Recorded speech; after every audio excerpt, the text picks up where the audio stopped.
Distinguished guests, please welcome the President of the United States and the President of Ukraine.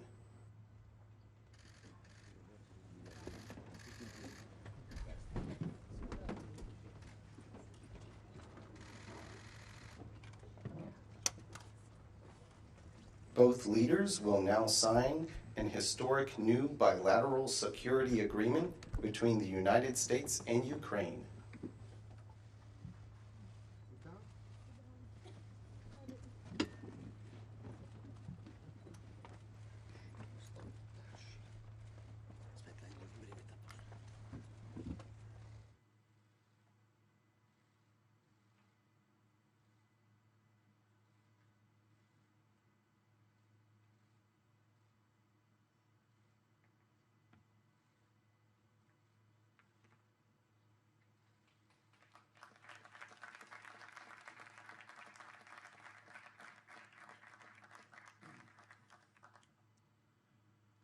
Good evening, everyone.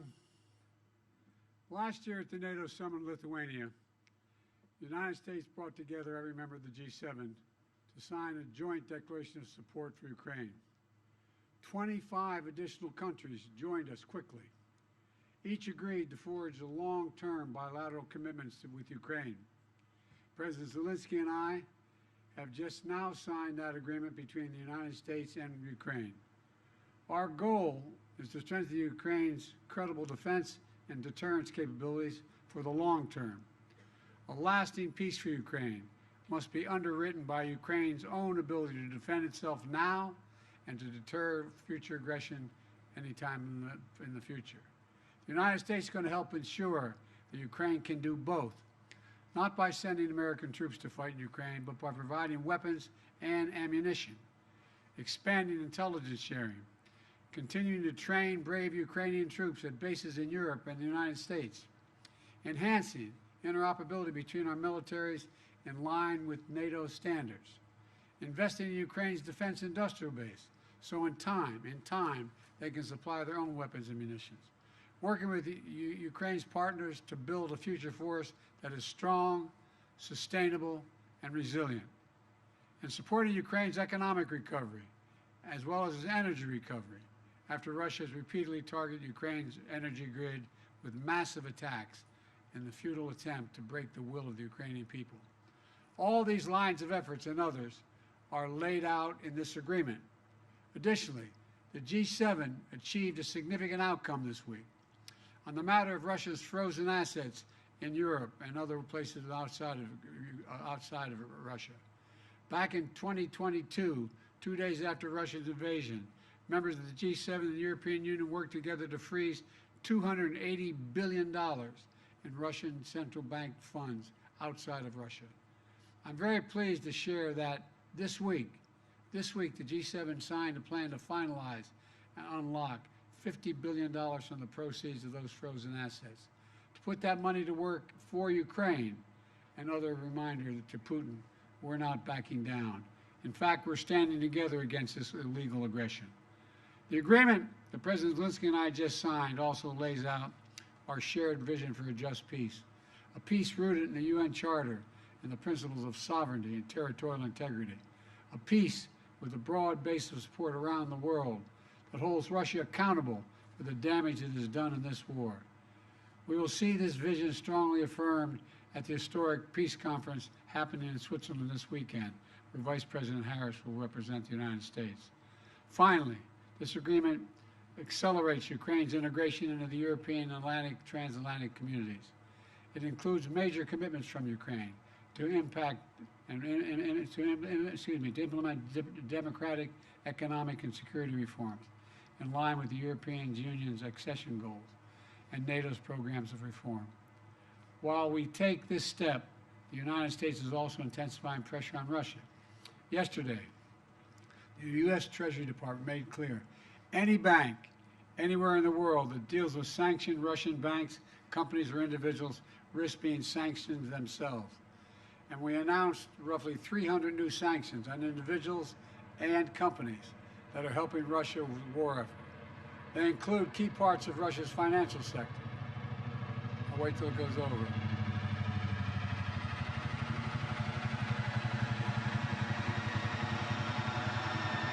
as well as individuals and entities that supply Russia with items critical to its defense production, like microelectronics,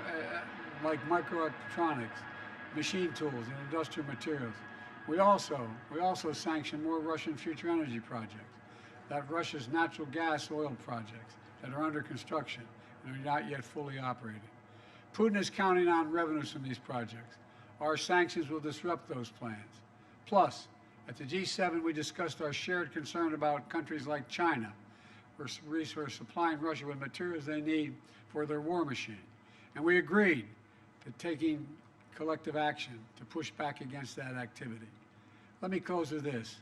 We've taken 3 major steps at the G7 that collectively show Putin we cannot wait us out. He cannot divide us.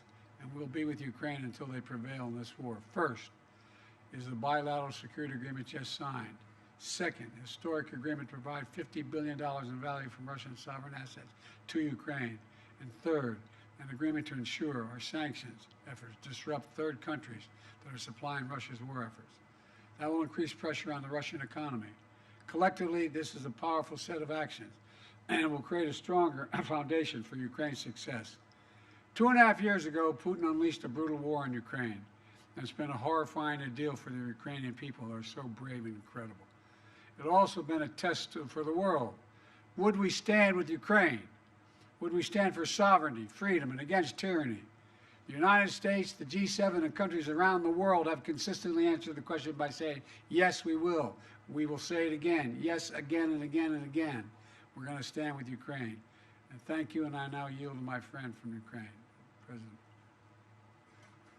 Thank you so much, Mr. President Biden, dear President, dear journalists, dear Ukrainians, dear Americans, and thank you so much. Thanks, Italy and Georgia, for an invitation. Dear friends, today is a truly historic day, and we have signed the strongest agreement between Ukraine and the U.S. since our independence. And this is an agreement on security and thus on the protection of human life. This is an agreement on cooperation and thus on how our nations will become stronger. This is an agreement on steps to guarantee sustainable peace, and therefore it benefits everyone in the world, because the Russian war against Ukraine is a real global threat.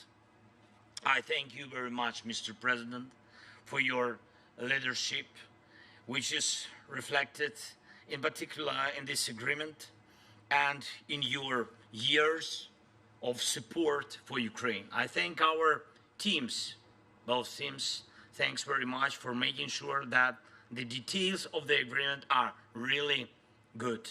And of course, I want to thank every Ukrainian soldier, all our people whose courage made this level of alliance between Ukraine and the United States possible. And I'm proud of our people and what Ukraine can do, and I'm very grateful to all Americans, to everyone in America who strengthens American leadership. So, under the points of the agreement, first, the agreement contains a very detailed, legally binding part, and this means the credibility of America's support for our Ukrainian independence. Secondly, security commitments from the United States are based, among other things, on the sustainability of security and defense support, not only for the duration of this war, but also for the period of peace after the war. And we will definitely ensure peace. Third, it clearly states that America supports Ukraine's efforts to win this war. Fourth, the agreement has good provisions on weapons for our defense, whereas specifically on the Patriot systems, whereas specifically on the supply of fighter squadrons to Ukraine. That's right, plural squadrons, including but not limited to F-16s. We have worked for a long time for this. The agreement is also very specific about the supply of the necessary weapons, joint production, and strengthening of the defense industries of our countries through our cooperation.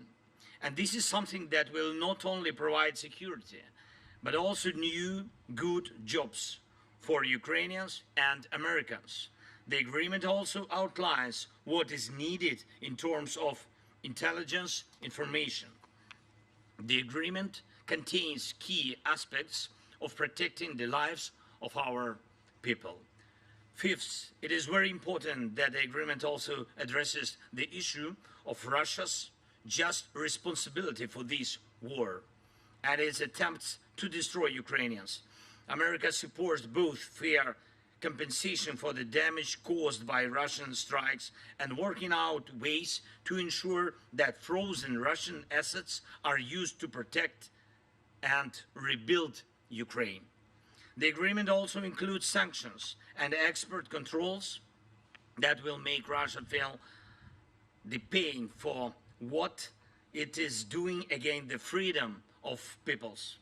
And two more things. I'm grateful that the philosophy of our security agreement is in fact the philosophy of the alliance, and that is why the issue of NATO is covered through the text of the agreement. It states that America supports Ukraine's future membership in NATO and recognizes that our security agreement is a bridge to Ukraine's membership in NATO. It is very important for all Ukrainians and for all Europeans to know that there will be no security deficit in Europe, which tempts the aggressor to war and makes the future uncertain. Now we are clearly defining everything. We will cooperate for the sake of victory, make peace guarantees effective, and provide the necessary security for our people. And thank you, Mr. President, for your leadership in the G7's decision on $50 billion loan for Ukraine. It's a vital step forward in providing sustainable support for Ukraine in winning this war.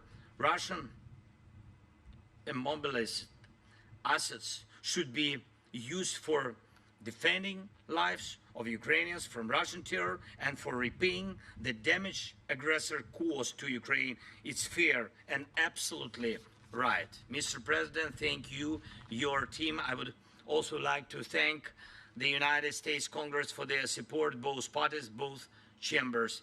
Thank you, and thanks to every American heart that does not betray freedom and supports us. Slava Ukraini!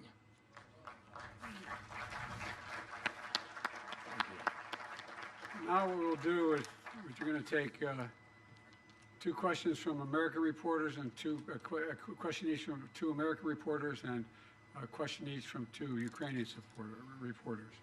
The first person I'm going to call on is Colleen Long of the Associated Press.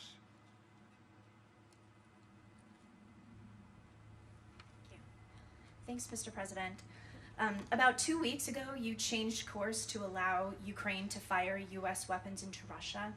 Given the reported successes, would you consider further expanding the parameters on U.S. weapons into Russia, even despite your concerns about escalation? And on the news from home, you're going through something that so many American families go through, the intersection of addiction and the criminal justice system, but you're not like most families. Was your son able to get a fair trial? Do you believe the Justice Department operated independently of politics? And for President... Let me answer your question and you ask his question, okay?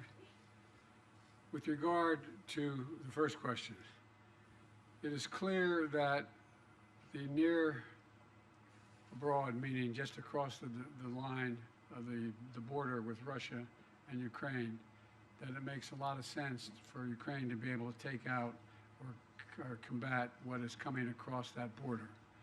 In terms of long-range weapons, longer-range weapons into the interior of Russia, we have not changed our position on that sort.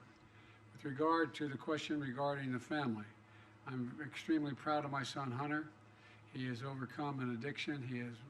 He's one of the brightest, most decent men I know, And I am satisfied that I'm not going to do anything. I said I abide by the jury decision, and I will do that, and I will not pardon him. President Zelensky, a number of leaders here in Italy, including President Biden, are facing upcoming election challenges. How will the security agreement signed tonight and the other promises of support continue if they are not in office? And what's your contingency plan if they don't?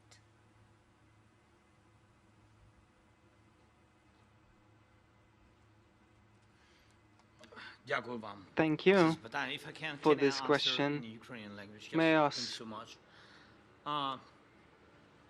Передусім, я хочу подякувати First and народам foremost, I'd всіх like to країн, thank the безумовно, people Сполученим of Штатам, the nations, країнам first and Європи, foremost to інших the United континентів, States, to the countries які in нас Europe підтримували and з on самого other початку continents who have supported us since the very beginning несправедливої війни of the Росії beginning of this absolutely проти unjust людей war of України. Russia against the Саме people of так вони Ukraine. вбивали людей. That is it. They've been Домівки, killing people. територія, That все це дуже важливо. Це homes and частина territory, all життя, that is very але important. It перш за is все part of люди, life. But first and життя foremost, we're людей. speaking about people and lives of Розумієте? people. Так, і тому You understand? ця And війна була несправедлива this з самого war was початку. unjust since Війна the цього very зла. beginning. The war of this evil, Ім'я його Путін whose проти name is людей Putin, України. the war І він against the вбив people of дуже Ukraine, багато and he людей. has killed Казати, so що many це не people. він, що це To say військовий, that it це is not інструмент him, для нього. there was a military man who did it. Розумієте, він грає The на last цьому one is just an instrument of І тому his, для and нас he's playing дуже this важливо instrument, було, and що з самого therefore it початку is нас important for підтримали us that люди, since the very beginning we were народи, supported by тому що people, вони by nations, зрозуміли, because they що ми understood that поділяємо спільні we share цінності. Ми common просто values. хочемо We жити, і simply люди want to розуміли, live, and вони the уявили, people що understood. буде, They якщо на imagined what них will happen if нападе таке зло. such evil І attacks тому нас them, люди and підтримали. therefore І я we were дякую supported президенту by people. And I Байдену, thank іншим President лідерам, Biden and які з самого other leaders початку who, since the very beginning вторгнення of the Путіна почали invasion, нас підтримувати. Putin's invasion, Вони started to базуючись support на us. своїх They, цінностях. Вони based on their базувались values, they на were голосі їх людей, based on їх the народів. voice І без of народу це their people, неможливо. and it is І я impossible впевнений, without people. And I am sure that цей народ this обирає nation собі лідерів, обирає президентів. chooses leaders and І presidents. мені здається, що And кого it б не seems to обрав me that народи, no matter whom the nation chooses, передусім, мені First and здається, все foremost, залежить від єдності it seems to me всередині that everything тієї чи depends іншої on the держави. unity І якщо з нами буде within this народ, or that state. And будь-який if лідер the також people буде are з with нами. us, any Цій leader will be with боротьбі us за свободу. in this struggle for freedom. Want to call on a Ukrainian reporter? Yeah, with pleasure. Thank you so much. Так, будь ласка, телеканал Інтер. Yes, please, Inter. Irina Ivanova, Inter TV Irina channel Ivanova, Ukraine, Inter and TV I have a channel. question for both leaders. So today, during the G7 meeting, the discussion focused on developing Ukraine's air defense system based on the most advanced Western complexes and also on enhancing long-range capabilities. So my question is, can you provide any details on the initiative and about the readiness of our allies to take part in it? Thank you. I'd be happy to respond to that. We have acquired commitment from 5 countries so far for Patriot batteries and other air defense systems, as well as we've let it be known to those countries that are expecting from us air defense systems in the future, that they're going to have to wait. Everything we have is going to go to Ukraine until their needs are met, and then we will make good on the commitments we made to other countries.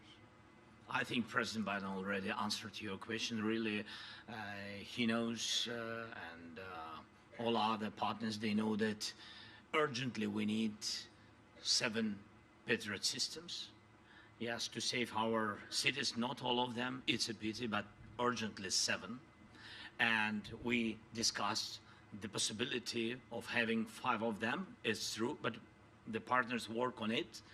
It doesn't mean that tomorrow we will have these 5 systems, but we see in the closest future good result for Ukraine. You'll have some relatively quickly. American reporter, Josh Weingrove, Bloomberg. Thank you, Mr. President. I have a question for President Zelensky shortly on the announcements, but if you don't mind, I'd like to ask you about your discussions on the situation in Gaza here at the summit. You were asked just a short time ago about it. after the skydiving demonstration. Can you give us your assessment of Hamas's response? And do you believe that they are trying to work towards a deal, or is this response working against a deal? And what is your message to allies, including those here at the G7, about what more, if anything, the U.S. can do to drive towards a peace agreement? Thank you. I wish you guys would play by the rules a little bit. I'm here to talk about a critical situation in Ukraine. You asked me another subject. I'll be happy to answer it in detail later. But the bottom line is that we've made an agreement. I've laid out an approach that has been endorsed by the UN Security Council, by the G7, by the Israelis, and the biggest hang-up so far is Hamas refusing to sign on, even though they have submitted something similar. Whether or not it comes to fruition remains to be seen. We're going to continue to push. I don't have a final answer for you. And to President Biden's point, a question about today's discussions. President Zelensky, the $50 billion today, you've had the supplemental, of course, from the U.S. Congress recently. Can you give us an assessment of the situation on the battlefield right now, and what has been given now? How long will this get you in terms of either stopping the Russian advance or making headway on this? And how long will it last you if indeed future leaders or current leaders are unable to reach consensus on further aid packages? And President Biden, I'd welcome your assessment of the situation currently on the battlefield and what difference the supplemental has made as well, sir. Thank you.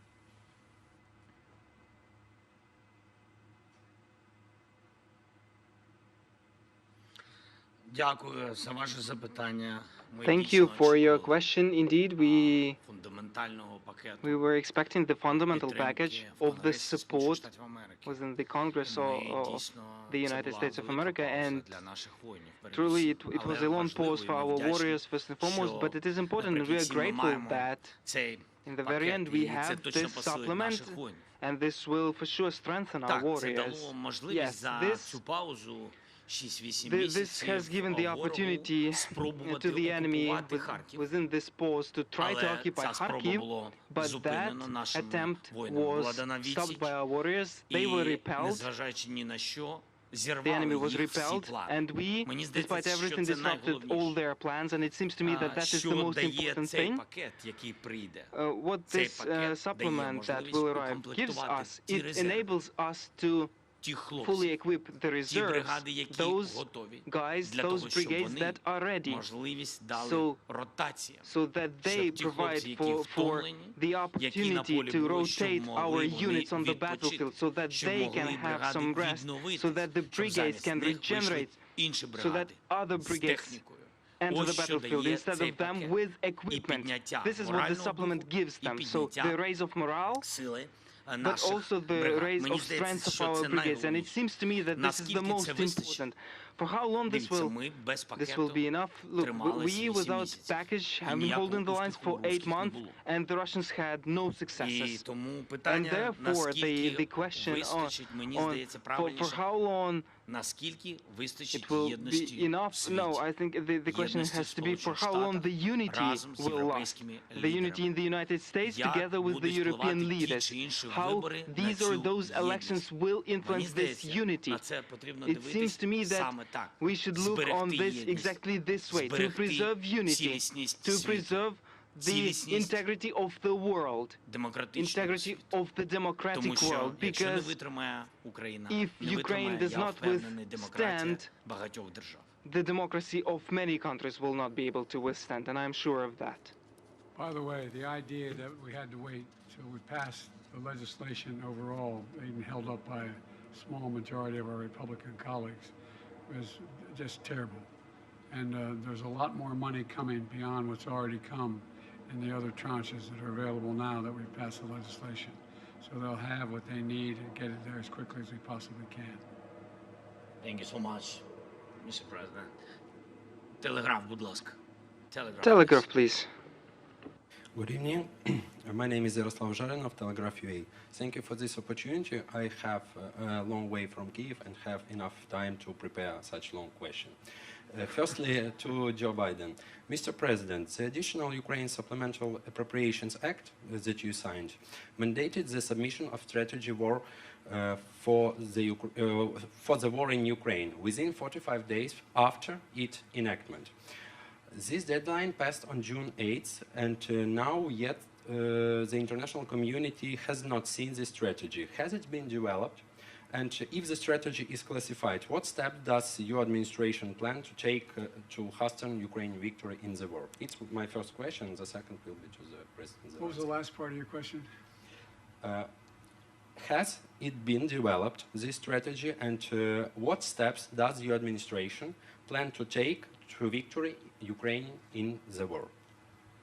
The steps we're going to take to make sure that Ukraine has victory and that Russia does not prevail is continued support. What we just signed. We signed that, and a significant number of nations have signed it. We have convinced the G7, we've got support of the G7, and quite frankly, 48 other countries. We sat with the Prime Minister of Japan, South Korea. We have 50 nations have signed up beyond the NATO and the G7. And so we're going to stay as long as it takes. With regard to the plan, that is a plan in process now. We're discussing with our Ukrainian friends exactly what it would be. We have a lot of movement toward that. We know the outlines of it. We have not done the detail of it all. But we know what Ukraine is capable of doing when given the material to defend themselves, and that's exactly what they're doing now. And my second question is to President Zelensky. It will be in Ukraine. And recently you have made a couple of sharp statements regarding China, and there are rumors in press regarding the possible supplies of Russia's weapons to China. Apart from that, China is actively promoting its own peace plan among certain countries. What are the motives of Beijing now, and would it be possible to change the vision of China regarding our war, and which role the US can play in this? And the final question is China a partner of Russia in these crimes that it commits? Yes, I understood that your trip was long.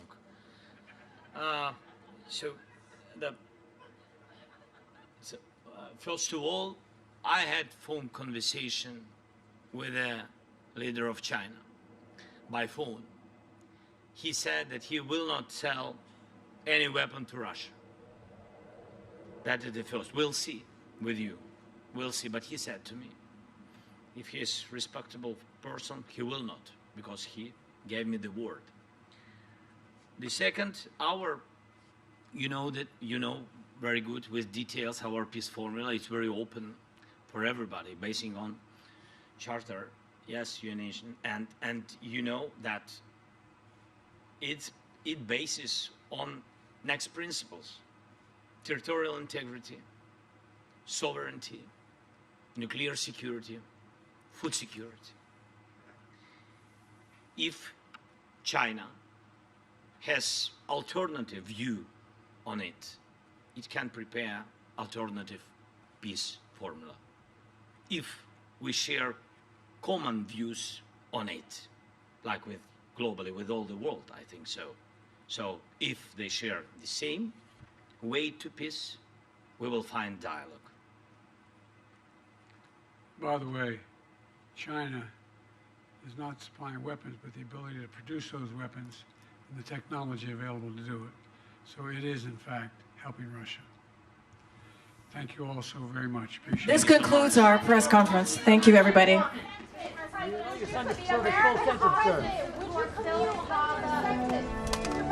President, do you plan on commuting to some sentence? No. I said no.